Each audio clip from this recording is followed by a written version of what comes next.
Ya hemos dicho que el balance es como la fotografía de la situación de inversiones y de financiación de la empresa al cierre de un ejercicio o en cualquier otro momento.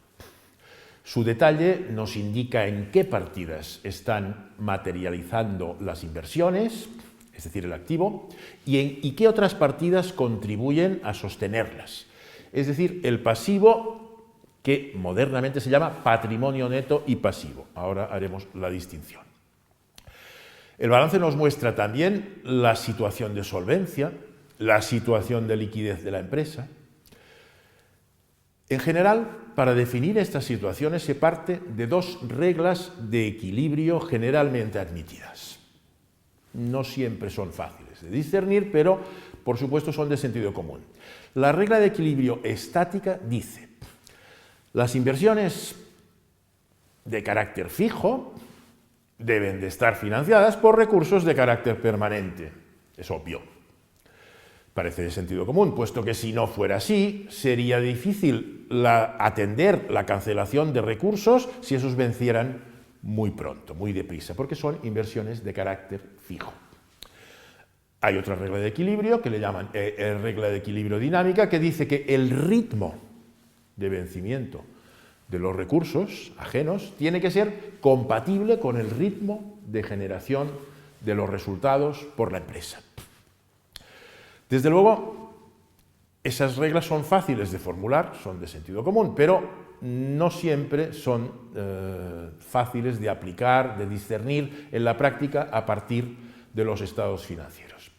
Normalmente los análisis se realizan con la ayuda de ratios, de unas relaciones, proporciones, cocientes entre distintas magnitudes de balance y magnitudes de cuenta de explotación, tratando de encontrar o de detectar equilibrios o desequilibrios. Para eso, clasificaremos previamente el balance, el activo y el pasivo del balance según la naturaleza más o menos realizable en cuanto al activo y más o menos exigible en cuanto al pasivo. El balance suele representarse de forma esquemática, se representa por unas franjas rectangulares más o menos como estas. Vamos a representar primero el activo. Y suele ordenarse y clasificarse según activo fijo o inmovilizado. Activo fijo e inmovilizado son expresiones absolutamente equivalentes. Ahí se incluirán las inversiones de naturaleza permanente, como decíamos. Es decir, conceptos de inversión que van a permanecer en la empresa durante bastante tiempo. ¿Y ahí qué distinguimos? Normalmente se distinguirá entre tres categorías de inmovilizado o de activo fijo. Primero, la que probablemente pesará más en la mayoría de los casos, el inmovilizado material. Son activos de naturaleza tangible, que se tocan. Suelen constituir, por tanto, el grueso de la inversión operativa. Por ejemplo, los edificios, por ejemplo, las instalaciones, la maquinaria, los vehículos. Luego está el inmovilizado intangible, inmaterial, y viene compuesto por activos de naturaleza intangible, como por ejemplo el gasto de desarrollo de un producto determinado, una licencia o un derecho de explotación, una marca incluso, o una patente. Finalmente tenemos el inmovilizado financiero, que viene compuesto, por ejemplo, por participaciones en otras empresas o préstamos a largo plazo que les hemos concedido a esas otras empresas, no inversiones financieras a corto plazo, porque no vendría dentro del activo fijo. Decíamos que el activo fijo es inversiones que permanecen durante mucho tiempo dentro de la empresa. Ese inmovilizado financiero, normalmente, pues, las participaciones o los préstamos se habrán otorgado a empresas probablemente vinculadas a nuestro propio negocio. Después, por debajo del activo inmovilizado, distinguimos lo que se llama activo circulante.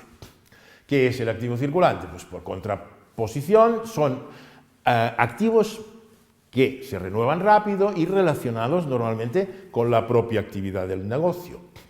que digamos van transformando, van evolucionando hasta que acaban convirtiéndose en dinero efectivo. Normalmente, ¿qué distinguimos ahí? Pues por un lado, las existencias, que por supuesto clasificaremos según la actividad, materias primas, productos terminados, existencias comerciales, materias auxiliares, lo que sea. Por el otro, el realizable, es decir, aquellas partidas de deudores que ya están próximas a convertirse en dinero. Ese es un concepto muy importante, porque son derechos de cobro en realidad, partidas próximas a liquidarse en dinero efectivo. Por ejemplo, las deudas de los clientes o cualquier otra partida de deudores. Y por último, la propia tesorería, el efectivo y inversiones financieras a corto plazo, afines. Es el propio dinero efectivo con el que cuenta la empresa para su día a día, normalmente materializado en cuentas bancarias o inversiones más o menos líquidas. Como veis, el activo lo hemos ordenado de menor a mayor realizabilidad, o de mayor a menor inmovilización, de lo más próximo a convertirse en dinero de lo más lejano a convertirse en dinero a lo más próximo. Eso facilita la interpretación del balance. Ocasionalmente nos podemos encontrar que aunque el balance se ordene justo a la inversa, boca abajo, empezando de lo más líquido a lo más inmovilizado. Dependerá un poco de la cultura y los usos contables que se apliquen en cada país. Bien, el activo, decíamos que es la inversión, pues obviamente tiene su parte simétrica, su espejo en el pasivo, patrimonio neto y pasivo, que es lo que representa quién está soportando esa inversión de la empresa. Se sigue un paralelismo estricto entre activo y pasivo. Si ahora pintamos el pasivo al lado, como veis, mide lo mismo, la columna es igual de grande, y ahí a su vez se distinguen tres niveles. Por un lado, lo que se llama recursos propios. Se llama también el patrimonio neto en la moderna terminología contable. Eso viene constituido por todos aquellos recursos sobre los que en principio no existe obligación de exigibilidad. Es decir, no tienen que devolverse a un vencimiento determinado.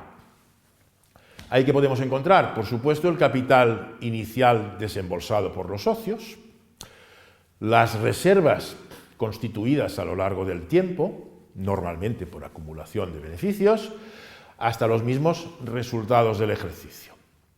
El patrimonio neto nos brinda una primera idea, en orden de magnitud, contable, sobre el valor de la empresa, aunque de momento es una idea muy sesgada, muy incompleta, como veremos en el capítulo 6 al hablar de valoración de la empresa.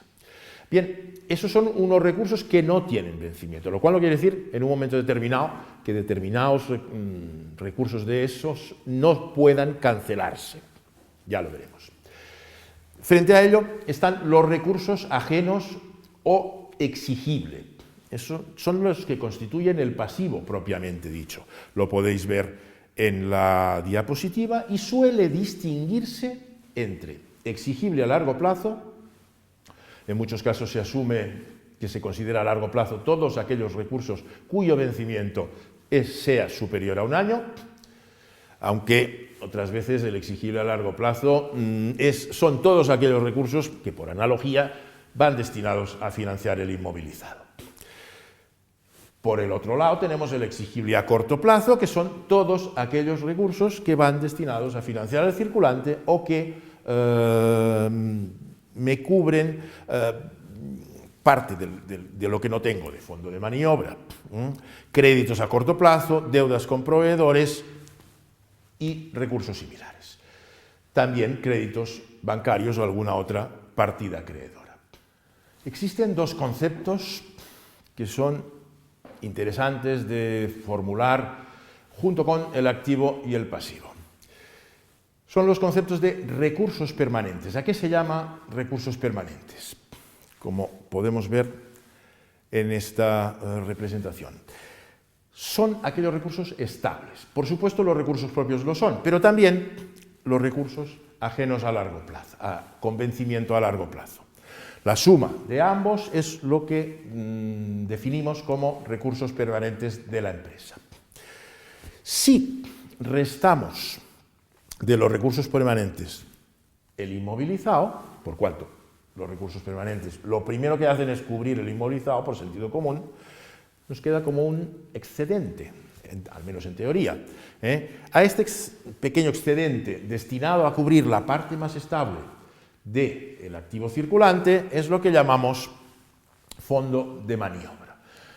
La mayoría de las empresas necesitan disponer de una cierta cifra de recursos permanentes para cubrir su parte estable de circulante. Pensemos en empresas pues, que necesitan unos stocks, unas existencias, o que necesitan financiar a clientes durante un plazo determinado. La mayor parte de las empresas tienen en función de su ciclo de explotación, necesitarán de una determinada cifra de fondo de maniobra. No es exactamente así en todos los casos. Sí que podemos encontrar algunas empresas de gran volumen que solo con sus deudas a corto podrían cubrir su activo circulante íntegramente, pero no es el caso más normal. Bien, ¿cómo establecemos a la vista de un balance la adecuación de las proporciones? Simplemente para valorar la situación financiera de la empresa, muchas veces solo con esa representación gráfica no tendremos bastante y habrá que recurrir a lo que se llaman ratios. No serán más que proporciones o relaciones entre algunas magnitudes del balance o de la cuenta de resultados. A partir de esas proporciones intentaremos interpretar una posible situación de equilibrio o de desequilibrio. En realidad, su valor como medio de análisis es relativo. Muchas veces los ratios solo se emplean analizando su evolución, es decir, un ratio que ha crecido o que ha disminuido se interpreta, o bien por comparación con otras empresas del mismo sector, por supuesto, porque si no, no sería homogéneo.